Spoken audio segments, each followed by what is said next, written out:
cukup menarik juga, lebih ke arah bagaimana kemudian pengunjung bisa mengeksplor, menikmati kekayaan alam ini, sehingga nanti kedepannya dengan adanya pariwisata ini ekosistem yang ada di bantaran sungai bisa lebih aman, terjaga dan tidak rusak oleh tangan-tangan yang mungkin tidak bertanggung jawab. Mereka sudah melalui pelatihan-pelatihan baik itu PPGD, baik itu pelatihan-pelatihan water rescue tingkat dasar dan lanjut dan sebagainya, bahkan ada 2 yang sudah bersertifikasi PKWT, yaitu pemandu keselamatan wisata Tirta yang standar BNSP, waktu itu dari Dinas Pariwisata DIY. Semua tempat wisata itu awalnya semua dilakukan. Awalnya semua tidak kemudian dipercaya, bahkan terjadi pro kontra, yang kontranya lebih banyak daripada pro-nya.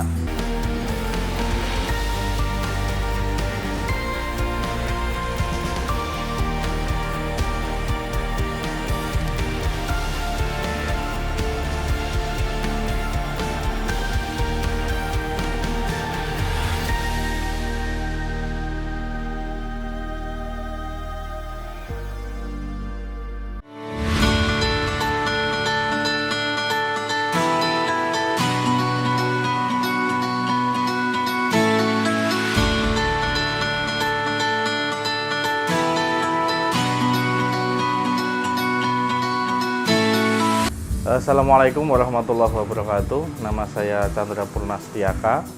Saya ketua dari kelompok Backrafting Canden di pariwisata untuk susur Sungai Opak. Backrafting Canden yang bertemakan wellness tourism. Kemudian alamatnya untuk kegiatan ini kami berada di Kelurahan Canden, Kapanewon Jedes, Kabupaten Bantul, Daerah Istimewa Yogyakarta.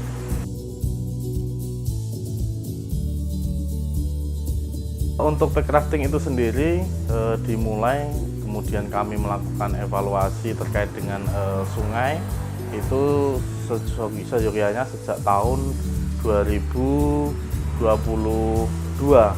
Jadi semenjak tahun 2022 kami melakukan observasi terkait dengan uji kelayakan yang ada di Sungai Opak ini, karena kita akan melewati mulai dari bawah Bendungan Tegal sampai ke Potrobayan yang notabene adalah pusat gempa. Tentunya kami melakukan feasibility study, uji kelayakan, kemudian kami melihat terkait dengan morfologi sungainya seperti apa, letak geografis dan sebagainya, dan kami juga mempertimbangkan dari segi keamanan yang alhamdulillah kami juga bekerja sama dengan rekan-rekan baik itu dari Federasi Arung Jeram Indonesia, Provinsi Daerah Istimewa Yogyakarta, kemudian beberapa penggiat-penggiat yang lain, dan juga teman-teman yang tergabung terkait dengan mitigasi untuk kemudian memberikan hasil bahwasanya di Sungai Opak ini untuk kegiatan susur sungai mulai dari jarak 4,5 km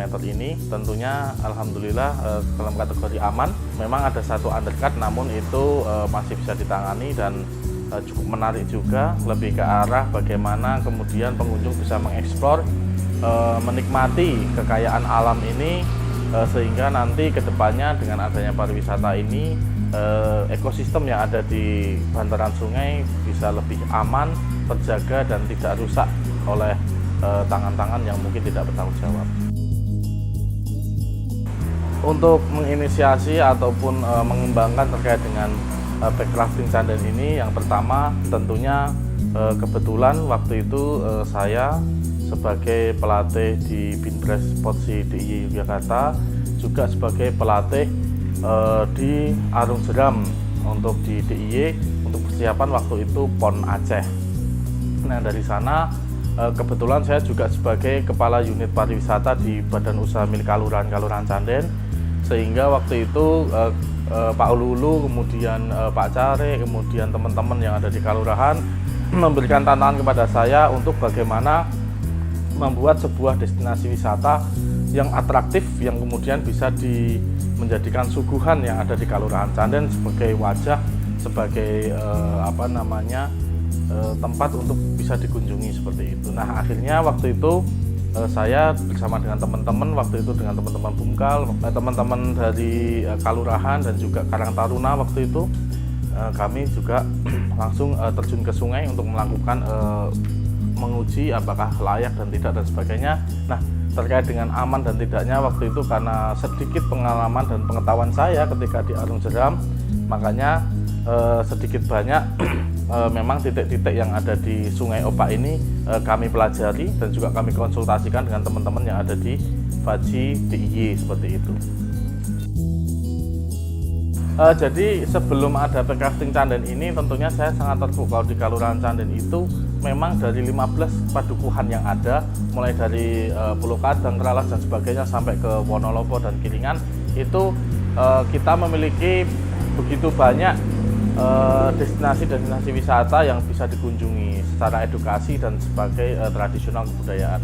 Yang paling utama yaitu adalah Jamu Gendong Kiringan yang sudah menjadi desa wisata, bahkan diakui UNESCO dan sebagainya terkait dengan keanekaragaman jamu. Namun waktu itu memang dari segi saya melihat memang belum ada suatu tempat yang digunakan sebagai senternya ataupun sebagai pusatnya untuk berwisata seperti itu. Nah, salah satunya untuk destinasi yang ada di Kelurahan Canden ini mulai dari Jamu Gendong Kiringan tradisional, kemudian jajanan pasar yang ada di Wonolopo dan Jayan, kemudian ada andong, ada kuda dan sebagainya, kemudian ada di Kralas ini yang lebih utama juga adalah memiliki kebudayaan bagi itu tari-tarian tradisional zaman dulu dan sebagainya, termasuk jadilan, barongan dan segala bentuk kesenian budaya di Kralas ini ada dan terorganisir dengan baik, sehingga harapan dari saya waktu itu ketika di Bungkal Pariwisata itu sangat ingin sekali bagaimana semua destinasi wisata ini menjadi komponen yang penting, komponen yang menjadi satu kesatuan atraktif yang kedepannya nanti bisa menjadi pariwisata yang digandrungi oleh masyarakat, baik itu dari wilayah DIY nasional maupun internasional, di mana tamu-tamu ini bisa datang, menginap, menikmati atraksi dan juga menikmati wisata alam seperti di Pekrafting Canden ataupun juga seperti camping, kemudian dan juga wisata-wisata yang ada di flat water yang ada di atas bendungan seperti itu. Terkait dengan keamanan, tentunya kami sudah menggunakan layanan dari pihak ketiga yaitu Jasara Harja Putra, di mana Jasara Harja Putra ini membackup kami terkait dengan asuransi keselamatan, di mana nanti kalau kita tidak menginginkan, namun kalaupun ada tamu entah itu terpeleset atau apa di sekitar aktivitas dalam kami melakukan kegiatan pariwisata, tentunya dari Jasara Harja juga memberikan jaminan seperti itu. Nah, selain dengan jaminan Jasara Harja terkait dengan tingkat keamanan, kami juga bekerja sama dengan rekan-rekan yang ada di hulu sungai, di bagaimana kalau ada aktivitas air yang naik itu sesuai dengan TMA yang sudah kami sepakati, itu kita akan berkabar, sehingga untuk ada debit air naik dan sebagainya tentunya kami akan sudah prepare terlebih dahulu. Selain itu, guide-guide yang ada di kita ataupun pemandu wisata yang ada di kita ini, mereka rata-rata sudah melalui, bukan rata-rata ya, sudah menjadi hal yang wajib, mereka sudah melalui pelatihan-pelatihan baik itu PPGD, baik itu pelatihan-pelatihan water rescue tingkat dasar dan lanjut dan sebagainya. Bahkan ada 2 yang sudah bersertifikasi PKWT, yaitu pemandu keselamatan wisata Tirta yang standar BNSP, waktu itu dari Dinas Pariwisata DIY dan juga teman-teman dari Balawista Indonesia waktu itu memberikan pelatihan, sehingga guide kami itu insya Allah mulai dari teknik dalam rescue, baik itu river rescue di sungai sampai ke BHD atau bantuan di dasar, melakukan CPR dan sebagainya, kami uji dan juga kami latih, dan juga kami latihan secara rutin sehingga teman-teman ini memiliki kapasitas yang layak untuk menjadi seorang pemandu seperti itu. Untuk terkait dengan apa yang didapatkan oleh teman-teman wisatawan nantinya untuk di Pekrafting Canden ini, tentunya servis yang luar biasa bagi kami, karena mereka akan mendapatkan yang pertama yaitu terkait dengan resto, dalam artian mereka nanti akan meeting pointnya di resto ataupun di warung-warung warga seperti itu. Lebih utamanya di resto ya, karena memang tempatnya lebih proper begitu terkait dengan kamar mandi dan sebagainya. teman-teman nanti akan mendapatkan perlengkapan, yaitu seperti helm, kemudian pelampung, kemudian perahu backcraft, dayung, dan juga nanti akan ada fasilitas seperti transportasi lokal seperti mobil pick up dan sebagainya, ataupun kereta kelinci nanti kalau memang jumlahnya itu banyak sekali. Kemudian teman-teman nanti juga akan mendapatkan makan siang, yaitu masakan deso seperti lodeh, kemudian loncoman dan sebagainya, macam-macam tergantung paketan yang ada.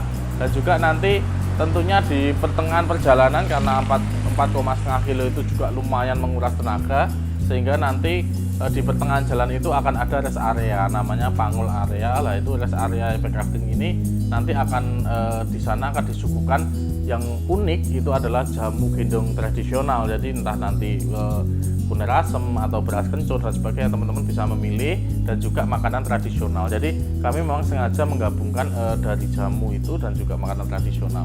Nah, selain itu, kalau teman-teman sebagai pariwisatawan nanti kemudian menginginkan adanya atraktif karena mungkin kegiatannya 1 hari begitu, nanti kami juga ada paket pilihan seperti tontonan-tontonan baik itu tradisional dan sebagainya, sehingga nanti unsur-unsur kebudayaan, unsur-unsur wellness tourism terkait dengan kesehatan, maupun unsur-unsur terkait dengan peningkatan UMKM yang ada di wilayah Kelurahan Canden bisa terlibat, bisa dilibatkan. Dan harapannya sih nanti rekan-rekan ini juga bisa menginap di homestay dan sebagainya, karena paketannya begitu banyak, termasuk ada sepeda, ada jeep dan sebagainya, itu bisa kita komparasi begitu.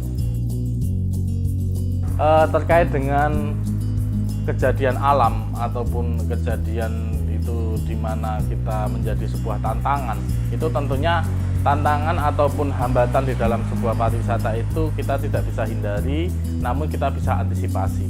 Memang setiap entah itu bencana ataupun entah itu sebuah kecelakaan di dalam melakukan aktivitas, itu tentunya kita tidak bisa hindari karena memang tidak ada kalendernya. Cuma dengan ilmu pengetahuan kita bisa meminimalisir, melakukan langkah preventif bagaimana nanti dalam pelaksanaannya kita ada SOP yang harus dipenuhi. Nah, SOP-nya apa? Salah satunya seperti anak usia di bawah umur. Di bawah umur yang kami maksud adalah sebenarnya di bawah 12 tahun. Itu kami nanti wajib dengan pendampingan guide seperti itu. Kemudian apabila nanti ibu hamil, kemudian mohon maaf yang memiliki penyakit seperti epilepsi dan sebagainya ataupun serangan jantung dan sebagainya, kami tidak perkenankan untuk ikut turun karena ya dikhawatirkan nanti terkait dengan kesehatannya. Kemudian itu kan secara subjektif. Kemudian secara objektifnya, bahaya ataupun ancaman itu secara objektif nanti ada 3, Mas. Yang pertama yaitu terkait dengan alam atau geologi. Yang kedua terkait dengan flora dan fauna. Tentunya terkait dengan 3 hal ini kami juga sudah antisipasi. Salah satunya terkait dengan geologi, kami tentunya akan memantau juga terkait dengan perakiraan cuaca, kemudian dengan teman-teman yang sudah ada di hulu sungai bagaimana ada peningkatan debit atau tidak dan sebagainya. Kemudian kami juga dalam pantauan mungkin di grup WA seperti SAT-DIY, Basarnas dan sebagainya, sehingga nanti tentunya kami akan mendapatkan informasi. Nah, nanti apabila aktualnya ataupun pada saat itu terjadi hujan lebat dan sebagainya, kami juga akan melihat dan kesiapan para pengunjung, apakah para pengunjung ini merasa siap dan tidak. Nanti kami juga akan melihat terkait dengan debit sungainya, karena kami sudah memasang namanya TMA atau tinggi muka air. Nah, di situ TMA itu ada grade-nya, yaitu 20 misalkan ada di batas warna hijau, kuning ataupun merah, itu artinya pertanda bahwasanya kita boleh melalui atau tidak. Nah, tentunya seperti ini. Apabila nanti dalam konteksnya itu teman-teman pengunjung hadir kemudian siap mau turun, namun terjadi banjir misalkan, itu kami juga akan melaksanakan SOP secara khusus. Artinya nanti ketika hal semacam itu terjadi, kami akan menghentikan aktivitas, karena mau tidak mau kami lebih mengutamakan keselamatan, karena memang wisata ini didesain untuk memberikan kenyamanan, rasa aman, dan juga pengunjung ini bisa menikmati bagaimana alam yang ada di Sungai Opak ini dan juga di Kelurahan Canden ini, seperti apa kondisinya asri dan sebagainya, masih alami. Nah, itu yang ingin kita sajikan. Namun kalau dalam konteksnya nanti hujan lebat dan sebagainya, ya kami hentikan karena demi keselamatan para pengunjung dan juga demi kesehatan teman-teman para pengunjung itu seperti itu, Mas. Terkait dengan dampak sosial masyarakat ataupun keterlibatan masyarakat, tentunya ya dalam tanda kutip ya Mas, kami selaku penggiat wisata dan juga ini bukan satu tempat yang pertama kali saya kembangkan begitu. Itu kalau boleh jujur tidak boleh bohong ya, semua tempat wisata itu awalnya semua dilakukan. Awalnya semua tidak kemudian dipercaya, bahkan terjadi pro kontra, yang kontranya lebih banyak daripada pro-nya. Itu biasa, karena memang dalam awal-awal ini, apalagi waktu itu kami itu menggagas ini, itu kita belum punya apa-apa Mas. Kita belum punya perahu, kita belum punya peralatan apapun, sehingga waktu itu karena kebetulan saya juga ada di bidang Sarkokam, waktu itu untuk menguji itu kami pinjam perahunya ke Kokam. Ya kami pinjam perahunya ke Kokam waktu itu untuk mengecek lokasi dan sebagainya. Kami juga kadang minjem pelampung di FPRB. Kadang kami minjem juga pelampung-pelampung dari tempat-tempat lain. Bahkan waktu itu ketika tes tour pertama itu kami menyewa Mas. Kami nyewa dari teman-teman yang ada di Jogja, wilayah Jogja, walaupun tempatnya emang jauh.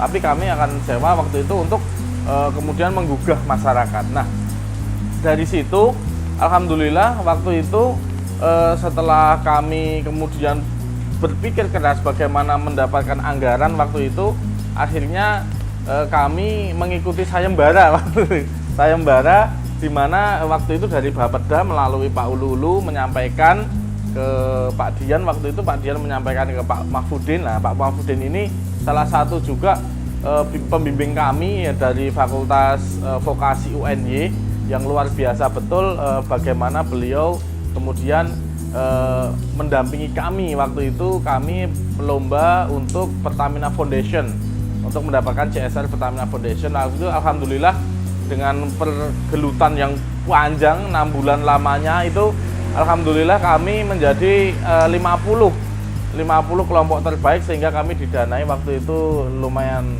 cukup untuk membeli perahu dan juga memperbaiki sedikit infrastruktur. Nah, dari situ masyarakat kemudian mulai tergugah. Oh, ternyata memang minat wisata ini mulai mendatangkan wisatawan.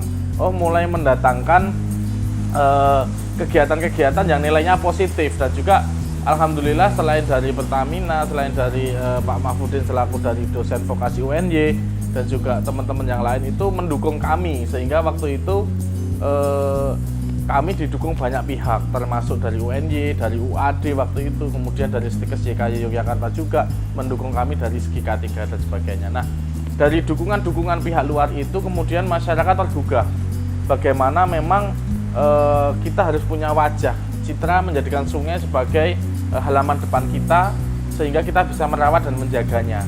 Nah, akhirnya masyarakat mulai tertarik ingin mengikuti, dan juga kami ajak juga untuk menjadi guide, sehingga kami memiliki 20 guide ataupun pendamping ataupun apa namanya ya, pemandu wisata, walaupun belum memiliki KTPP ya, karena peraturan yang baru sekarang harus memiliki KTPP. Selain dari 20 guide atau pemandu itu, kami juga memiliki setidaknya 6 driver yang kemudian untuk membantu kami mobilitas ketika dalam aktivitas begitu. Dan juga kami bekerja sama dengan resto-resto yang itu notabene juga orang-orang Kelurahan Canden yang memiliki warung makan begitu. Itu kami ajak UMKM dan juga jamu yang ada di Kiringan. Jadi memang keterlibatan masyarakat sebatas membantu terkait dengan bagaimana dalam menyediakan komponen-komponen untuk melaksanakan kegiatan wisata ini. Nah, harapan kami ke depan Mas, itu memang masyarakat bisa terlibat lebih jauh. Makanya alhamdulillah di tahun 2025 ini ya Mas Dian itu kami menang lagi Pertamina berkelanjutan dari Pertamina Foundation. Dan luar biasa betul, dalam event ini kami sengaja kemudian mengembangkannya melalui penelitian kami di SDGs yang ada di Kelurahan Canden, sehingga apa yang menjadi poin-poin dari SDGs itu kami kemudian tuangkan di dalam proposal itu, sehingga dalam pelaksanaannya nanti insya Allah di bulan Januari kita akan mengadakan Packcraft Fest, jadi perlombaan Packcraft. Harapan kami sih kami buka secara umum. Nah, tentunya umum itu ya bisa regional maupun nasional, kan seperti itu. Nah, harapan kami dengan kegiatan itu nanti keterlibatan masyarakat secara luas itu terkait dengan UMKM, terkait dengan animo masyarakat dan sebagainya, itu bisa lebih menjaga ataupun bisa lebih terlibat di dalam backcrafting ini, seperti itu. Karena kami jujur ya Mas, kami tidak mau menjanjikan terlalu banyak ke masyarakat supaya apa? Biar kami jalan dulu, biar sistemnya itu mateng dulu. Setelah sistem mateng, semua udah jalan, saya yakin masyarakat pasti akan terlibat. Karena bagi saya sendiri ketika menjadi ketika sebuah organisasi ataupun sebuah kelembagaan, baik itu pariwisata dan sebagainya, yang paling utama adalah mensejahterakan anggotanya. Jadi kalau anggota-anggota dalam artian masyarakat ini sebagai anggota kok belum sejahtera, ya itu menjadi beban bagi kami. Sehingga nanti dalam kedepannya ini memang kami tentunya akan libatkan masyarakat itu secara luas ketika memang apa-apa yang sudah menjadi persiapan ini matang, sehingga nanti masyarakat ini ketika bergabung mereka tidak kecewa, karena seperti itu.